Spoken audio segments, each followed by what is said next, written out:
Hi guys, thanks so much for checking out my video today. I'm going to go through all the supplies you'll need to start blinging if that's something you're interested in.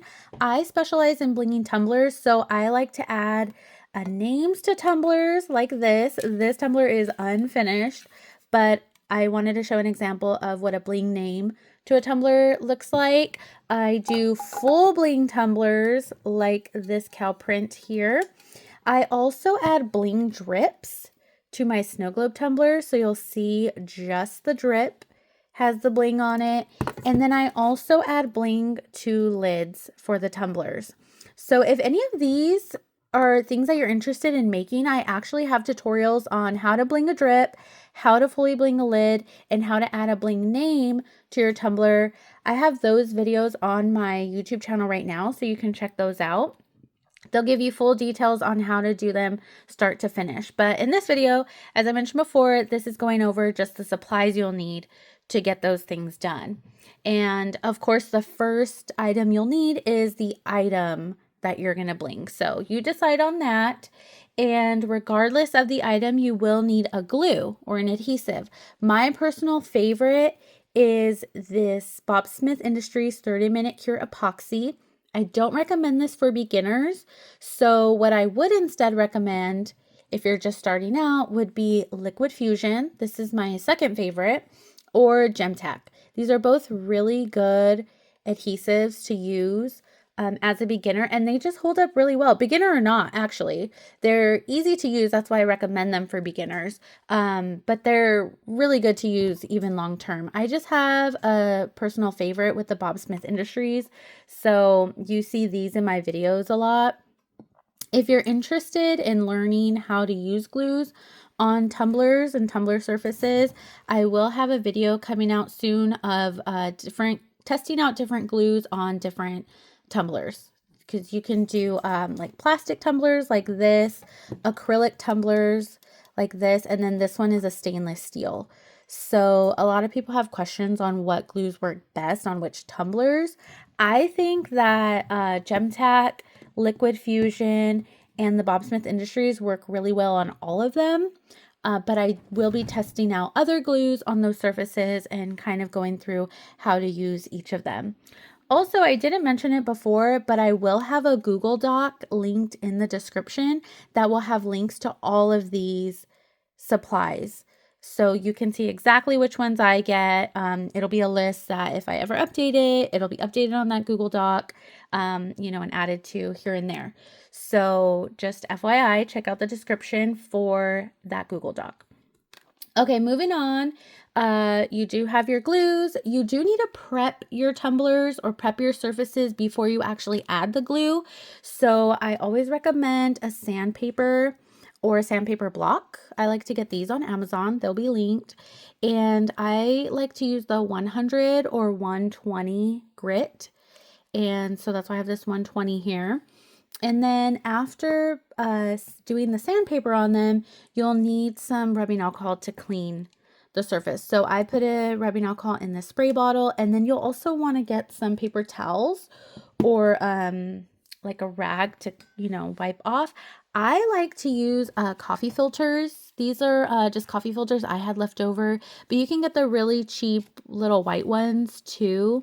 I always recommend using coffee filters instead of paper towels, because when you wipe these, when you wipe off the wet rubbing alcohol off of your tumblers, the paper towels will sometimes leave lint or just little fibers, and coffee filters don't leave any lint or fibers. So that's just one hack just to keep it super duper clean. But that's for the prep. And then you'll also need some items to color your tumbler sometimes. Now this one, I always love the hack where if you already know what color you're going to use and you can find a tumbler with that color, go that route. Like for example, this one, it was already colored a light blue and it worked really well for these aqua stones. I didn't have to color this tumbler myself. I did sandpaper it and clean it, but I didn't have to paint it. This particular one was actually a sublimation tumbler, so it was already colored white, and I didn't have to paint it or color it. I just sanded it and cleaned it. For these, now this lid was not pink initially, but I added vinyl to it, a light pink vinyl. So you can also do that. Use your Cricut to cut out vinyl. I did the same with this bling drip. I cut a purple vinyl shape and then applied that to the tumbler before I added the rhinestones. So you can do those hacks. If you do need to paint your tumbler beforehand, there's a few different options. You can use spray paint. I like to use this Color Shot spray paint because the color is so vibrant. It only needs one, sometimes two layers, but very thin layers. And the paint job is just really good. You can also use acrylic paint and a paintbrush. If you do choose the acrylic paints, I like to get the outdoor acrylic paint just because they'll last longer. They won't chip as quickly. And another option are these acrylic paint markers. These are good for small items or like lids. Lids are great if you didn't want to cut the vinyl from the Cricut. You can just color them with these markers. And actually, I have a tumbler here that I'll be using to test different glues. So I wanted a different color on the tumbler, a different rhinestone color on each portion of the tumbler so that I knew which glue I used for each of those rhinestones, and then I can see how they hold up. So I actually colored this tumbler with these markers, and you'll see the color came out really, really well. I then, after the paint dried, I sealed the paint with this dishwasher Mod Podge.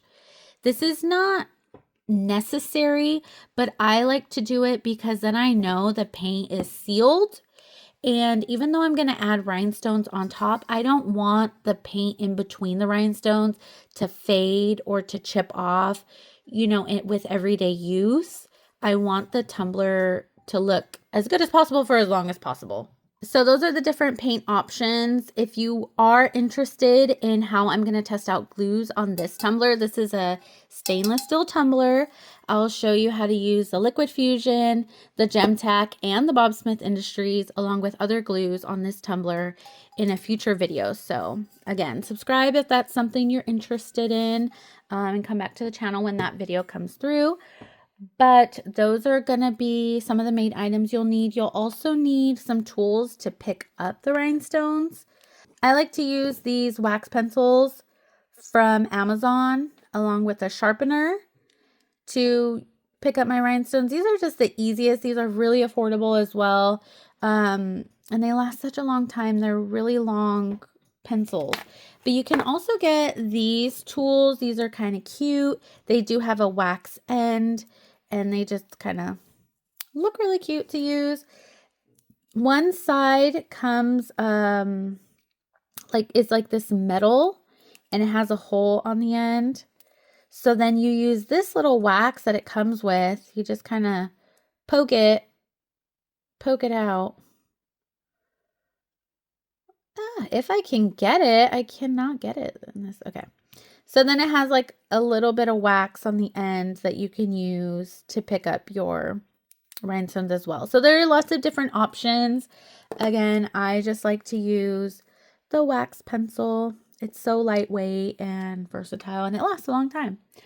So those are the tools you need, but you also need rhinestones.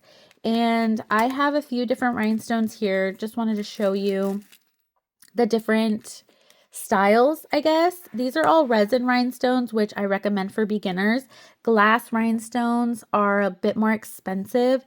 And so if you're just starting out, definitely go with the cheaper option, the resin rhinestones. These are silverback.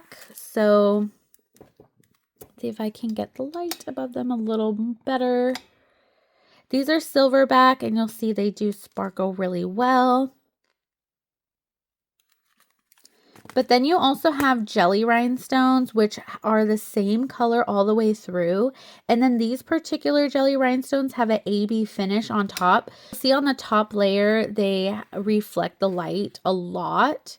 And that's what makes them shine and sparkle like crazy. So this is jelly. And then this one is transparent with the AB layer on top as well. So these are more clear. They're purple, but they're like a purple clear, like a transparent. And then they have that AB layer on top to reflect the light really well. And so I get my rhinestones in bulk because I like to have a lot on hand. I bling a lot. So getting them in bulk is really beneficial for me.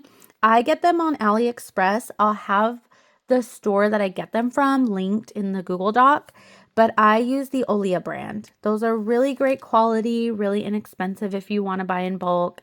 And that's where I recommend. But if you're just starting out, you don't really need that many. So in that case, I would recommend getting rhinestones from some small shops or like maybe a local shop if you have any in the area. I will have a couple linked that I trust, that I know have good quality rhinestones. I'll have those linked in the Google Doc. And those are really great to use. Even if you do buy in bulk, those are really great to use if you have a need to, have them really quickly. Because when you order on AliExpress, they are coming from outside of the US. And so it takes a lot longer for them to get to you. And if you have a quick project coming up that you need them right away, you can get a good amount at a good price from these small shops and they'll ship them to you quicker. I wanted to also mention a couple other supplies that I like to use when I'm actually blinging, and I'll kind of zoom this out a little bit, but these are flat back flipper trays. This particular one is from the Tumbler universe. I like how it has a lid because then I can store my rhinestones in here if I'm like working on a long-term project, But I'll kind of show you how it works. You just kind of sprinkle your rhinestones in, and normally if you drop your rhinestones in like a bowl or a plate or something, they're all kind of mixed up, and some of them are upside down, some of them are easy to get to, some are not.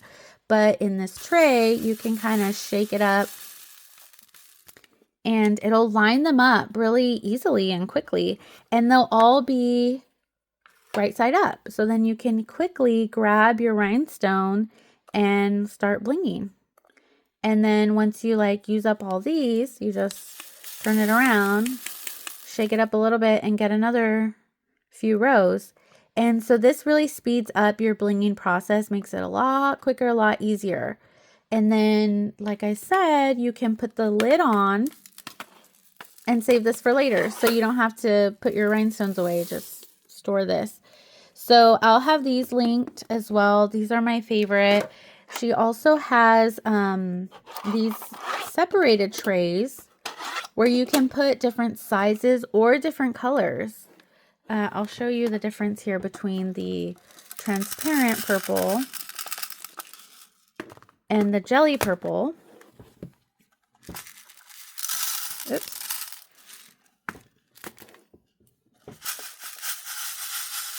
And then you can have different sizes. This one is too big for this size, so it doesn't work out perfectly. But you can see, makes it super easy to pick these up.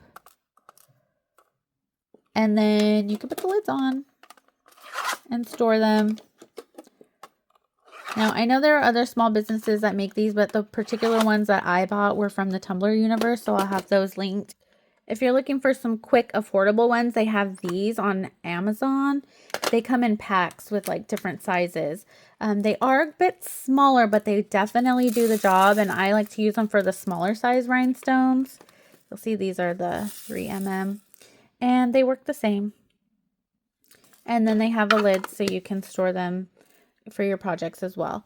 So those are the supplies that I like to use and recommend for anybody starting out blinging. If you're interested in learning how to bling items, like how to bling a lid, how to bling a drip, or how to bling a name, in the future I'll have tutorials on how to bling the full tumbler. Definitely check out my channel. I have some tutorials posted there. I have some more coming up. And if you're interested in learning how to make a snow globe tumbler like this, I actually have a full-length class which is online, but is a full-length video class that shows you every step of the way check out the description for a link to that. And if you have any bling questions, glitter questions, rhinestone questions, or video ideas, feel free to leave them in the comments and I'll see what I can do about answering your questions and making videos. Thank you so much for checking out my video today. I hope you have a great day and I'll see you next time.